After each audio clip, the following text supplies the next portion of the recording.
La dune du Pilat. Près de 2 millions de visiteurs se hissent chaque année à son sommet. C'est l'un des symboles du bassin d'Arcachon et nous avons décidé d'y pique-niquer aujourd'hui. La température est de 28 degrés environ et il y a foule en ce 15 août.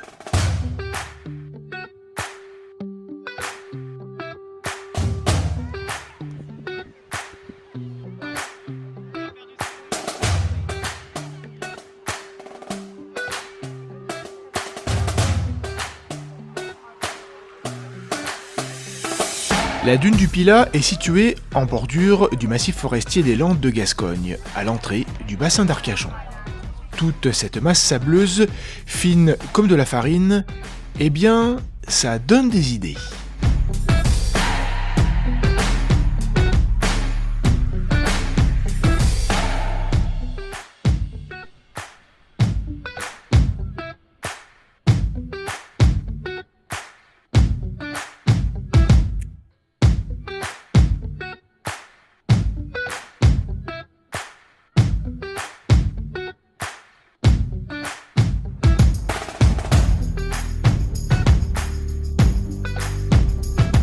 Sa hauteur, changeante, était de 106 mètres en 2018. Elle mesure 2,9 km de longueur pour 616 mètres de largeur. C'est la plus haute dune d'Europe. Son nom vient d'un dérivé gascon du latin pila, signifiant tas ou monticule.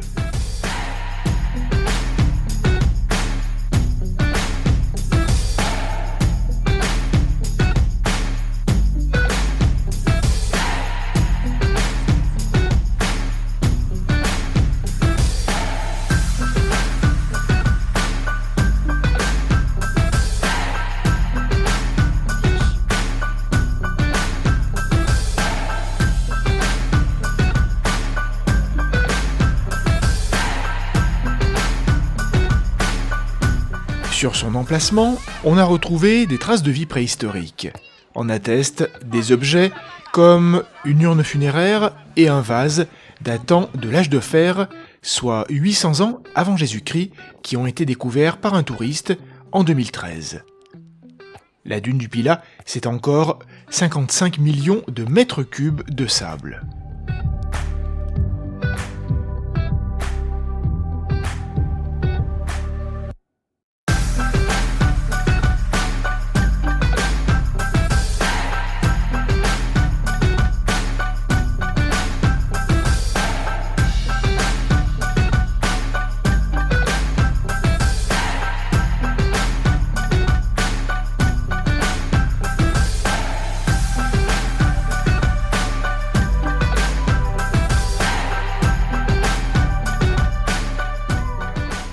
La fraîcheur de la piscine n'est pas de refus en cette chaude journée.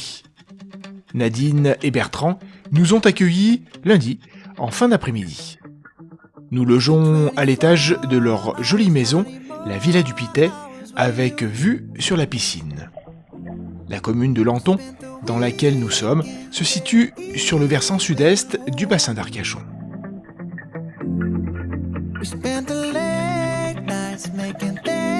Right between us, but now it's all good, babe. Roll that backward, babe, and play me close. 'Cause girls like you run around with guys like me till sundown. When I come through, I need a girl like you, yeah, yeah. Girls like you love fun and yeah, me do what I want. When I come through, I need a girl like you, yeah, yeah. Yeah, yeah, yeah, yeah, yeah, yeah. I need a girl like you, yeah, yeah, yeah, yeah, yeah, yeah, yeah, yeah. I need a girl like you. I spent last night on the last flight to you. I took a whole day up, trying to get way up. Ooh. We spent the day trying to make things right between us. And now it's all good, babe. Roll that backward, babe. And play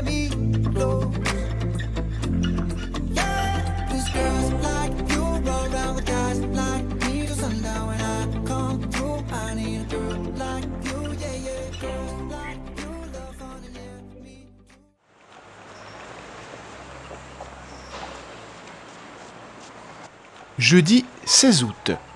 Ce matin, on est parti vers 10h15 pour Bordeaux, où on va passer la journée. On passe devant la statue monumentale de Jacques Chaban-Delmas, ancien résistant et maire de la ville, de 1947 à 1995, soit 47 ans. Un maire qui a compté pour Bordeaux. Voici la place des Quinconces et le monument des Girondins qui se compose de 2 bassins ornés de chevaux et de groupes en bronze et surmontés d'une colonne de 43 mètres de haut où culmine la statue de la Liberté brisant ses fers.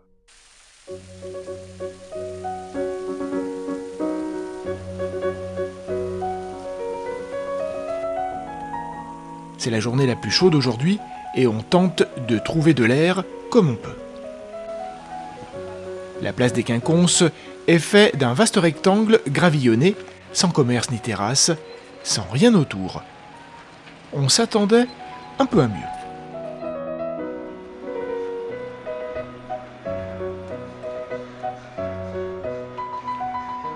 On remonte ensuite les quais de la Garonne. À Bordeaux, son lit est particulièrement large et ses eaux ont une couleur marron prononcée. On passe devant le miroir d'eau, endroit prisé et rendez-vous en été.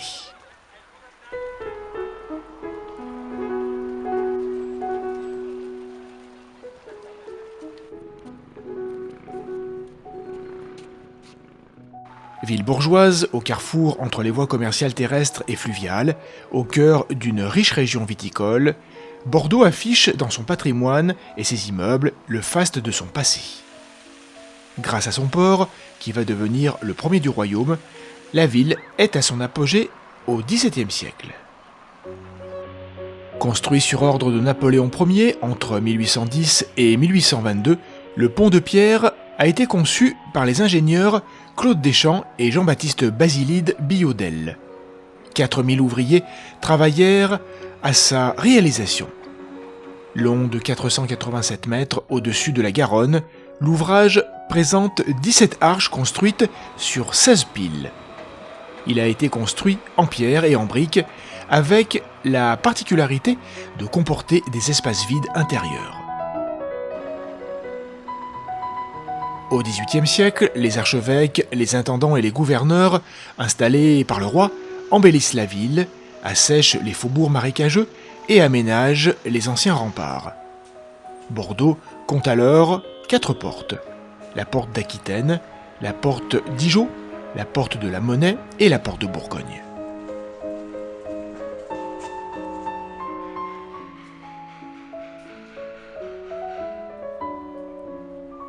On se dirige ensuite vers la Grosse Cloche qui est classée monument historique depuis 1886. C'est un des rares monuments que la ville a conservé du Moyen-Âge. Il se compose de 2 tours circulaires de 40 mètres de haut, reliées par un bâtiment central et dominées par le Léopard d'or. Les magistrats de la ville faisaient sonner la cloche pour donner le signal des vendanges et alerter aussi la population en cas d'incendie.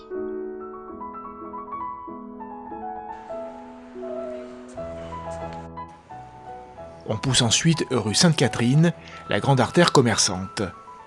Un peu comme la rue de la République à Lyon, elle est connue mais ne présente pas un intérêt particulier. On prend un verre dans un café écolo très sympa, dans une petite rue perpendiculaire, rue Désert, où personne n'est parfait. C'est bientôt l'heure de rentrer. Nous reprenons le tramway devant la cathédrale Saint-André, où nous sommes arrivés ce matin après nous être garés à l'entrée de la ville.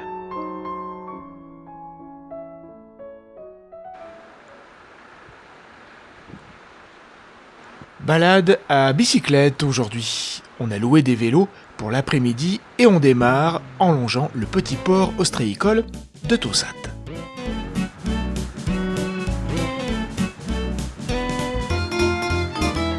Première pause à Andernos, devant la mer, où un petit remontant est le bienvenu.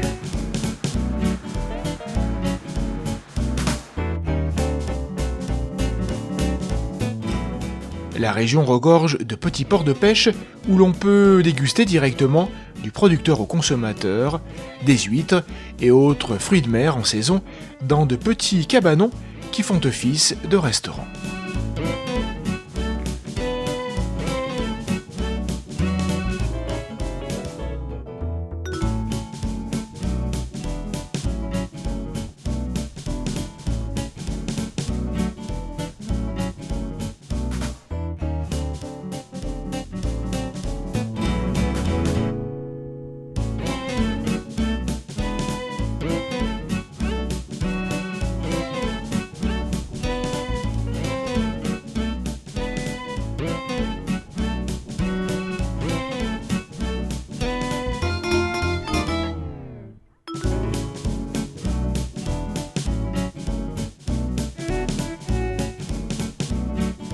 Le bassin d'Arcachon est le paradis des deux roues l'été. On va vite s'en rendre compte.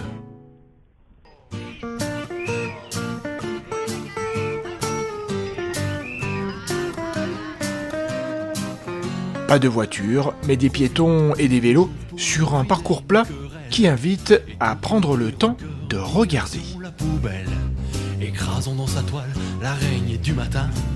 Épargnons celle du soir, au moins jusqu'à... On traverse des pinèdes où la brise s'engouffre et nous renvoie des senteurs parfumées. Pêcheurs. Et laissons la musique nous gagner en douceur. Le bonheur c'est facile quand on y met du sien. Le bonheur c'est facile, oui. Le bonheur c'est facile quand on y met du sien. Le bonheur c'est comme faire du vélo sans les mains. Ah, ah, ah, ah. Les villes du bassin d'Arcachon sont reliées par un réseau de pistes sécurisées de plus de 220 km. Nous y mesquines que le bien-être attire. Demandons-nous quand même d'où viennent tous ces nuages. Le temps de faire un câlin, laissons passer l'orage. Écoutons si les merles sont toujours si moqueurs. Si oui, employons-nous à faire taire la rumeur. Le bonheur c'est facile quand on y met du sien. Le bonheur c'est facile, oui. Le bonheur c'est facile quand on y met du sien. Le bonheur c'est comme faire du vélo. Il est temps de faire demi-tour et de revenir sur nos pas. Du vélo sans les mains. Du vélo sans les mains.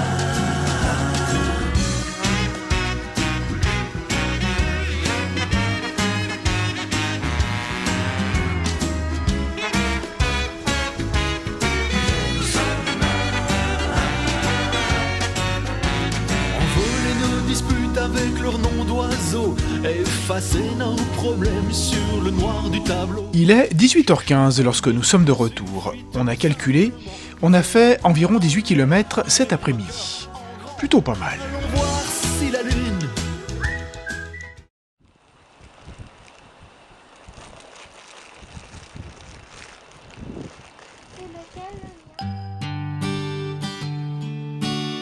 Ce soir, c'est pique-nique dans le petit port d'Arès. Pour notre avant-dernière soirée, on élit domicile sur un muret face à la lagune. Quoi le crabe, papa? Il se camoufle? Regarde. Là c'est les yeux, là c'est les narines, là. Et là c'est les...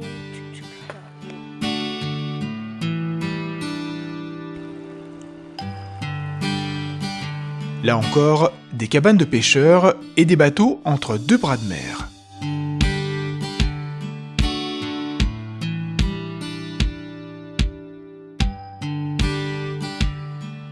dirait un fossile de crabe parce qu'il ressemble à un crabe parce que là tu vois il y a les petites pinces là.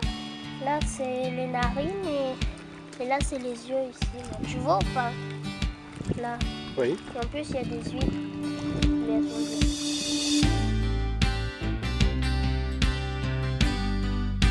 Il Il y a une belle lumière et on va assister à la fois au coucher de soleil et à la marée montante.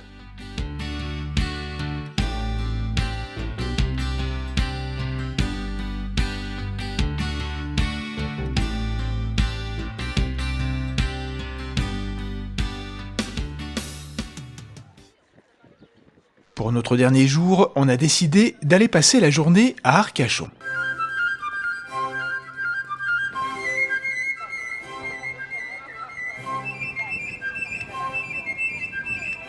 On se gare près du port, puis on remonte le front de mer en passant devant de belles villas de style Art Nouveau pour certaines, parmi les plus anciennes. La ville est renommée pour son art de vivre et attire les touristes en toute saison.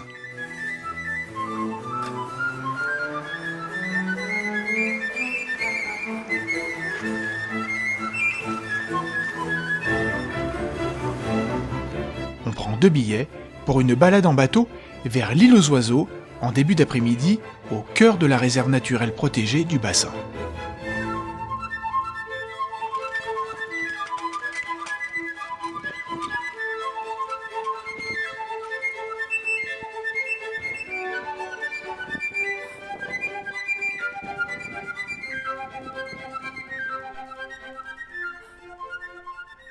Notre bateau est à quai et il y a foule.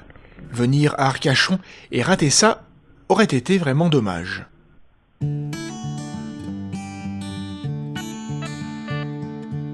Nous embarquons pour près de 2 heures de balade en mer.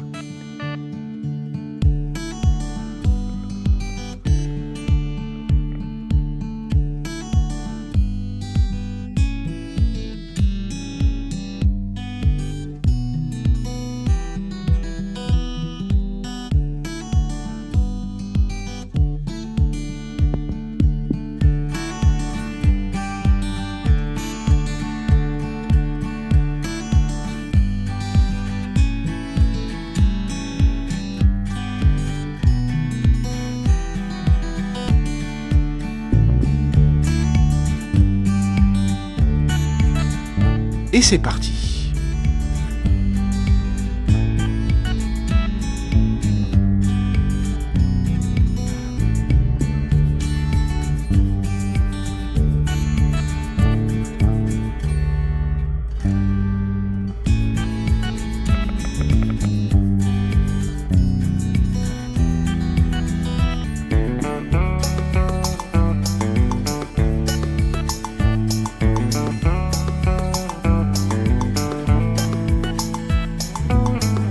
L'île aux oiseaux est un ancien banc de sable. Sa superficie varie en fonction de la marée. Elle est en moyenne d'environ 300 hectares à marée haute et de plus de 3000 à marée basse.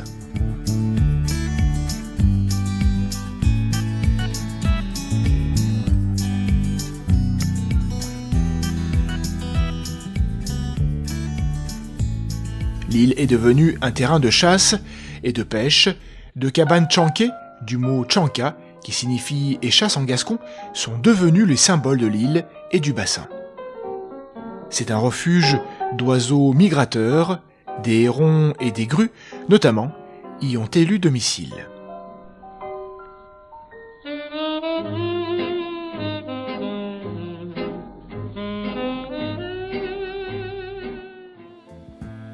On longe ensuite les côtes du Cap Ferret, station balnéaire cotée avec son fameux phare. On aperçoit les 2 villas en bois de l'acteur Guillaume Canet, qui a également pris pour cadre la station pour son film Les Petits Mouchoirs, sorti en 2010.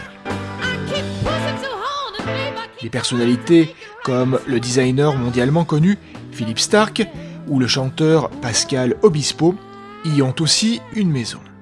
L'architecte Le Corbusier et l'écrivain Jean Cocteau avaient également été séduits par le charme du Cap Ferret et y ont séjourné régulièrement.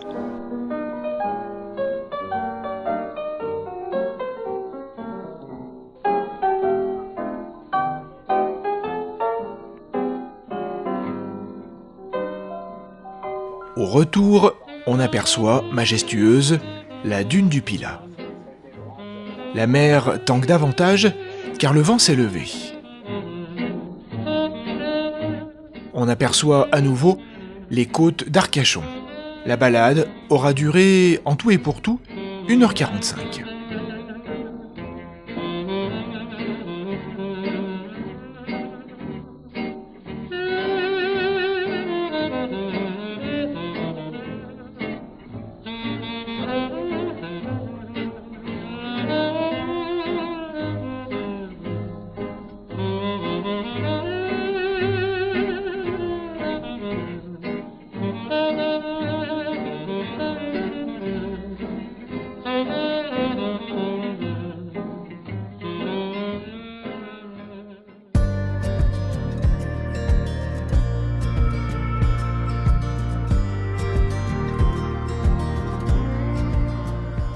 Voilà, cette petite semaine à la Villa du Pitet touche à sa fin. Demain, nous quitterons le beau jardin zen de Nadine et Bertrand et prendrons la direction de la Corrèze et de Collonges-la-Rouge, où nous attend notre chambre d'hôte.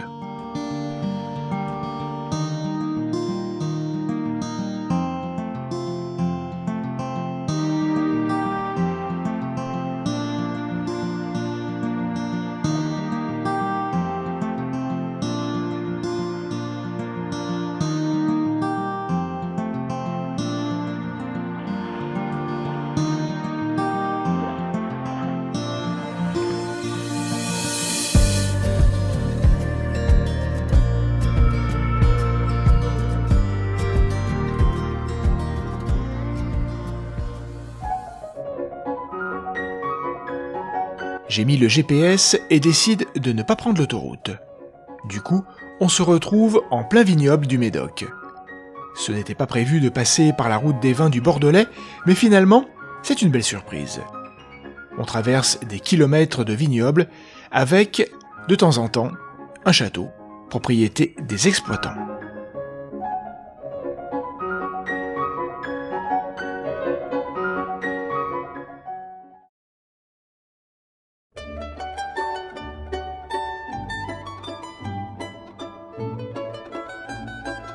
On arrive finalement vers 16h30 à Collonges, situé à 20 km de Brive. On est dans le département de la Corrèze.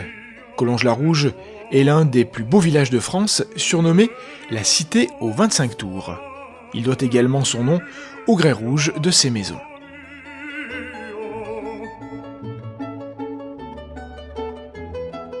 On se balade le soir dans les petites ruelles médiévales, au milieu des castels et de tours fortifiées. On y dîne et on se fixe finalement sur une crêperie bretonne, la Maison de la Sorcière, à la déco en rapport.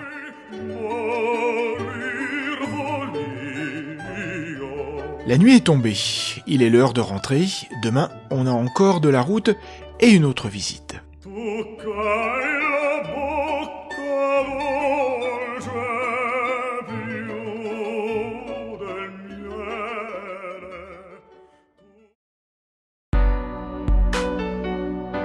La grotte de la Fage est située sur la commune de Noailles, à 10 km de Collonges-la-Rouge. Dernière étape de notre périple touristique. C'est un Avesnes où les hommes de Cro-Magnon ont vécu. La descente est spectaculaire car on perd près de 10 degrés par rapport à la surface. Il fait en effet à peine 12 degrés à 25 mètres sous terre. Il y a des concrétions calcaires magnifiques, des stalactites de différentes couleurs qui arborent des formes différentes.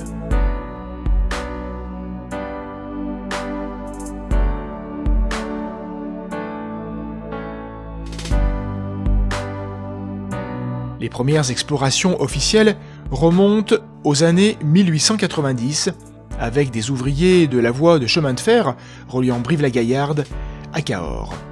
Ils allaient être suivis par les habitants de la région qui descendaient à l'aide de simples cordes.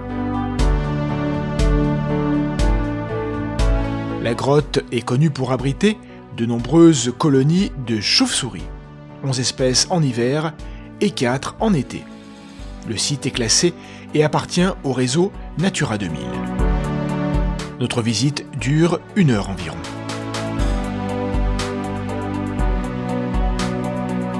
Voilà, ainsi s'achèvent nos vacances dans le sud-ouest où nous avons découvert un art de vivre, des coutumes et des paysages d'une grande richesse. Paysages qui méritent assurément le détour.